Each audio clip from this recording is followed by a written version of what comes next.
Being a South Florida native, born and raised here, living here my whole life, every time June rolls around, all native Floridians already start thinking about hurricanes. It's just part of the deal living here. I remember hurricanes as a kid, all through my childhood, up into my teen years. Having lived through those experiences, some of them scary moments, seeing life-changing things happen, it's something that impacts you for life. And now we're in August. We haven't had a storm yet this year. Everybody kind of starts breathing a sigh of relief a little bit. You're kind of halfway through the danger zone. But sure enough, we're setting up for this trip, and there's a storm brewing out in the Atlantic. We postponed the fishing for a few days. The storm passes, ended up being Hurricane Debbie. It passed about 50, 80 miles to the west of Key West. These weather systems are so big, they still impact the area. My hopes are high for the day, but the odds of us actually going out and finding a lot of great fishing at this time is probably pretty slim. But at the same time, I'm always interested to go see how Mother Nature weathered the storm.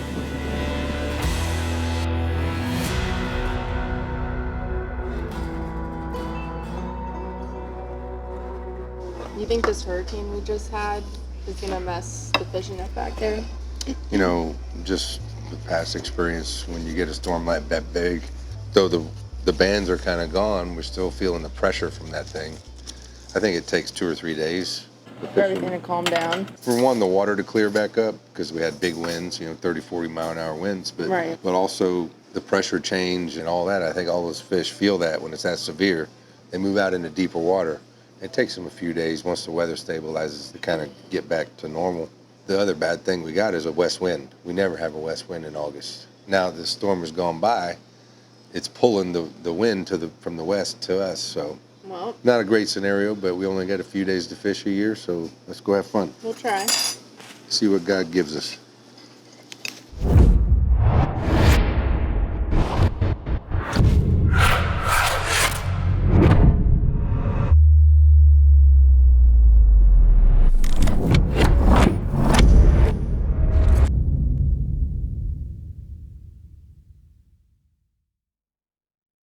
There has been a lot of little tarpon in here. Is that all? Any snook or redfish? Yeah, some snook, a few redfish.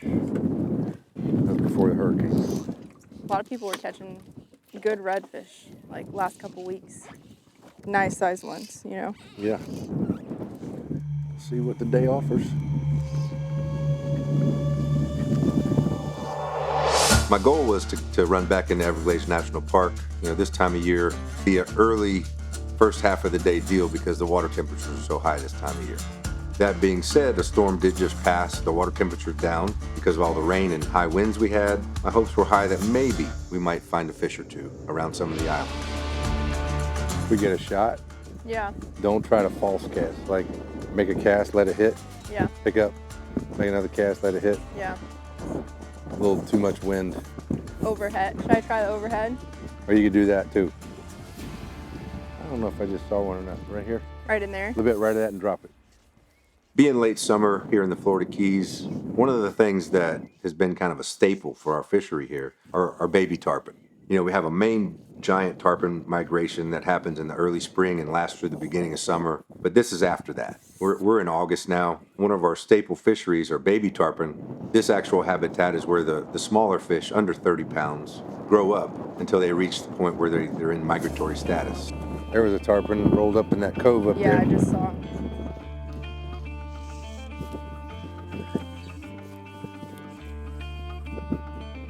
Good.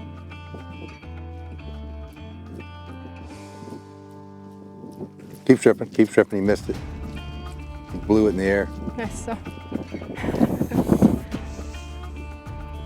Came out of the water for that one. Yeah, he did. So tarpon are a species that have an air bladder, which means they have this pouch of air in their body where they come up to the surface and they do what we call a roll, and they'll roll up on the surface and they gulp air, and then they come back down into the water. So when you see them rolling like that, it gives you an opportunity to sight fish them even though the water's not clear. There you go. Get tight. Good job. Finally, a little payoff. Yeah, perseverance. Hey, And an easy release. that's all right. You got the fun part. Throw it back in there. There's a whole bunch of them there. Which is what makes them fun. That was a great bite right there. That was a bigger fish too. They blow it away from themselves That's a the lot one. too. That's the one negative to a popper, you know, Because it floats. because it is buoyant. They try to eat it so hard, they push a wake in front of them, you know, and Right, it washes the fly around their face. Yeah, and since it's floating, that water just Right. takes it. Yeah, exactly. But it's a lot of fun watching the bite. Pretty visual. You're good. I'm good? Yeah, I don't see anything.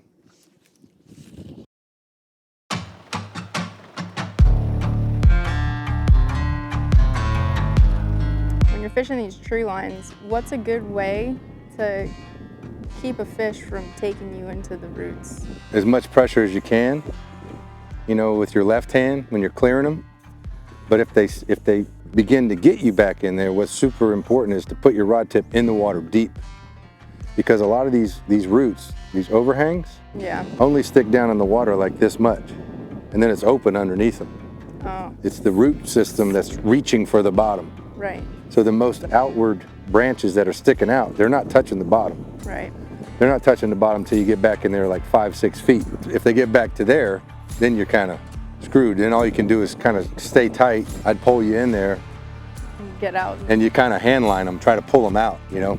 But initially, you know, if it looks like he's going to get you in there and you can't stop him without breaking them off, just go deep with the rod tip.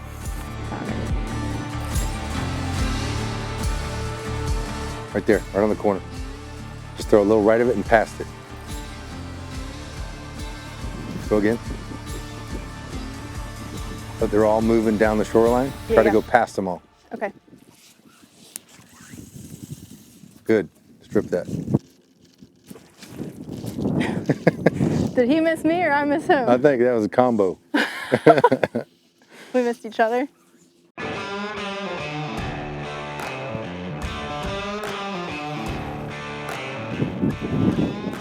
There, that one didn't figure it out. Oh. Keep stripping. Good job.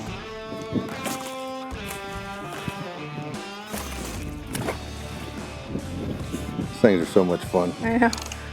I mean, it makes me feel like a. Oh. It makes you feel like a kid. It does, yeah. You know? If that doesn't excite you, you better just stay home and eat Twinkies or something.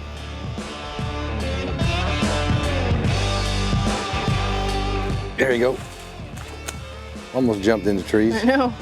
Thought he was taking me in there. It was a good cast. It was right on the shadow line. Perfect. Damn. Rubber hooks. Yeah.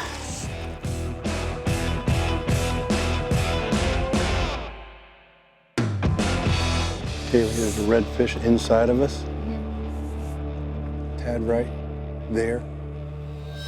See that floating orange leaf? Yeah, I see him. He's going in.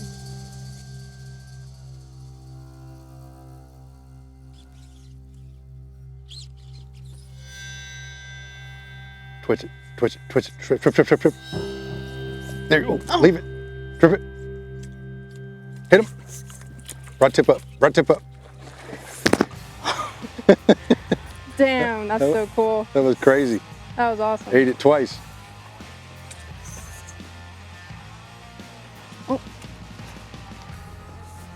Good job. Go back around the other way.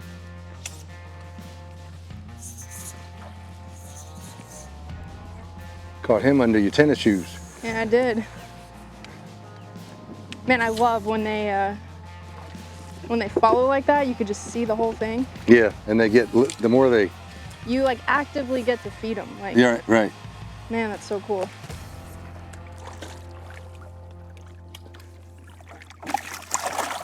Oh, there we go. Good job, Kate. Thanks. It was hard. It was a grind. I know. Paid off though. One more spot. See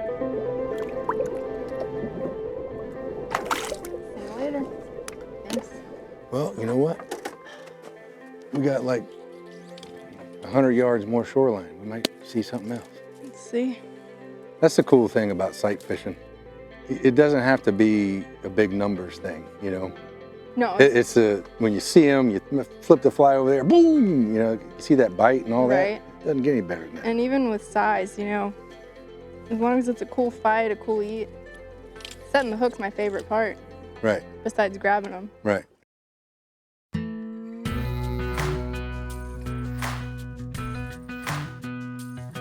Something I like to do to prepare for fishing tree lines like this, and really any fly fishing scenario, is when I practice casting in the street, I pick out a pebble and I try to land the fly on that pebble.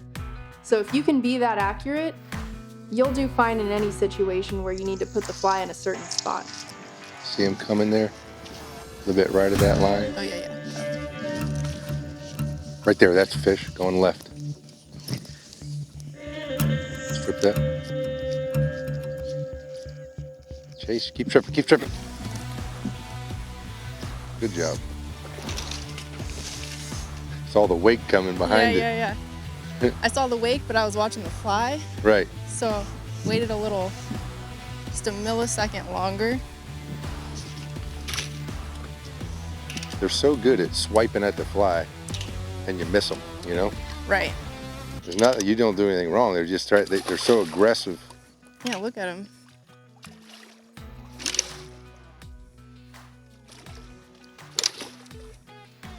Strong-willed. Yeah. You know, one thing I noticed with the storm that went by, the water's a little cooler. Right. You know, usually this time of year, water's really hot, but I think all that rain and wind and everything cooled it off a little bit, gave them a little spunk.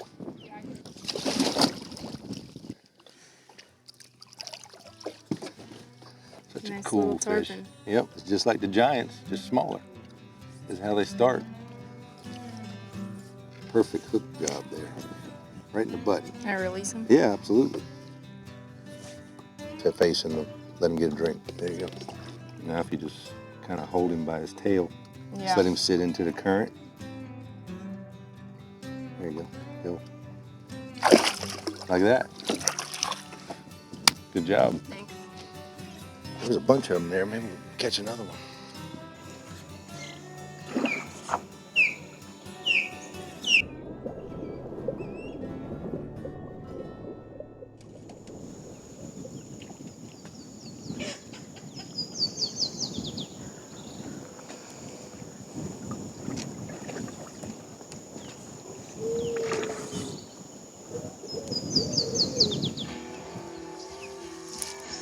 Good. Easy. Got him? Yep. Stay tight there. Had an itchy trigger finger. And a little nicer fish there.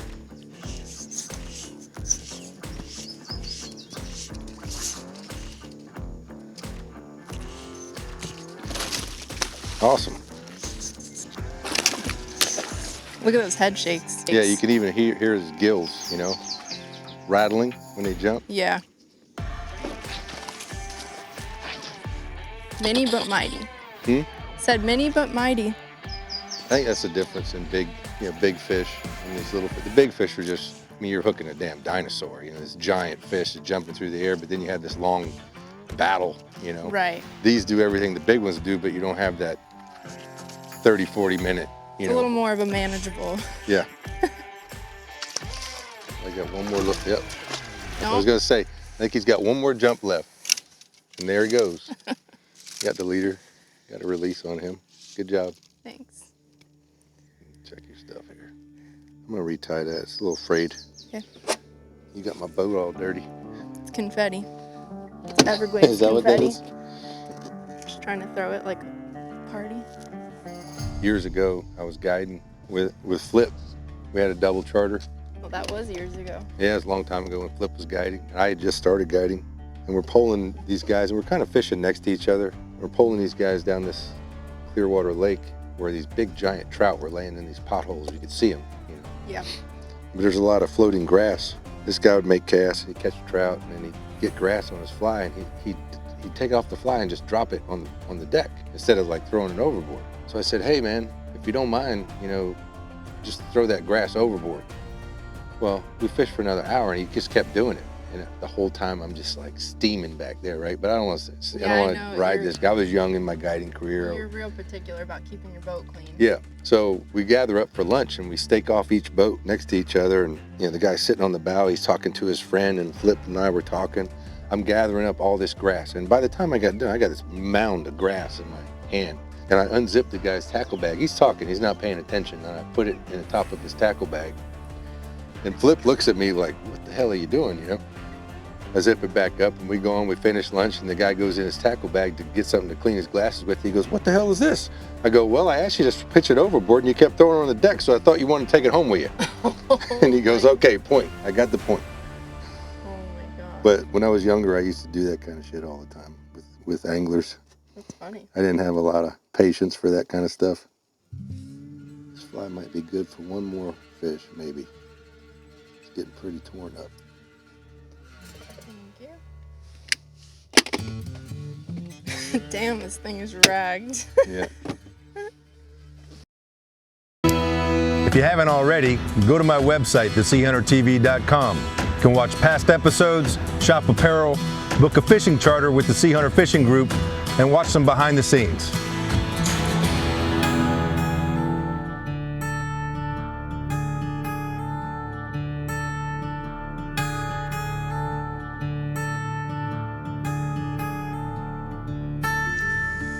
There was one up ahead of you. Yeah.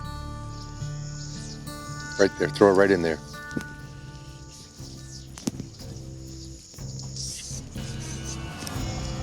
Keep tripping. He missed it. I never felt him. Right back in the same spot.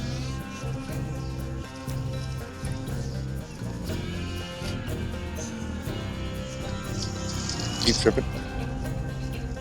He keeps missing it. Not that time. Good job.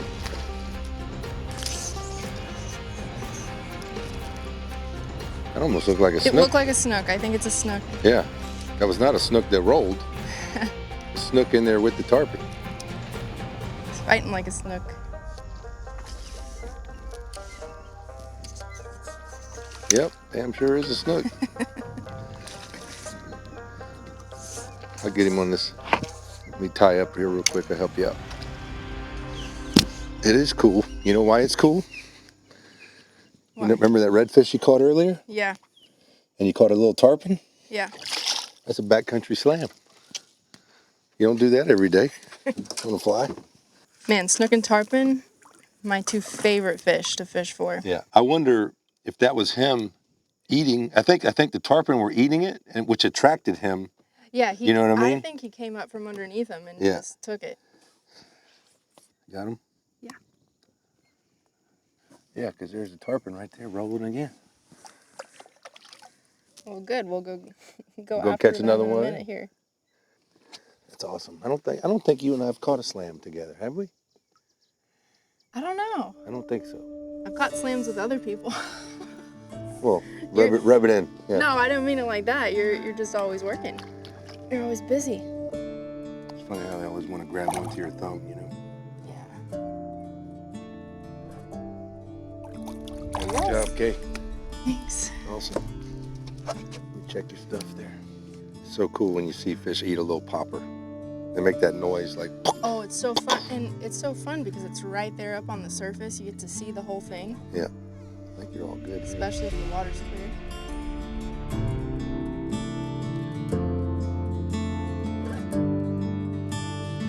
One message that I think is something that's been lost or we are losing in recent times in the outdoor world is my grandfather grew up in the outdoors.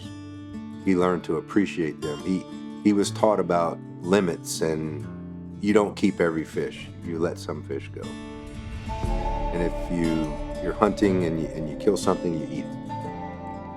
My dad was taught that from him. I was taught that from my dad.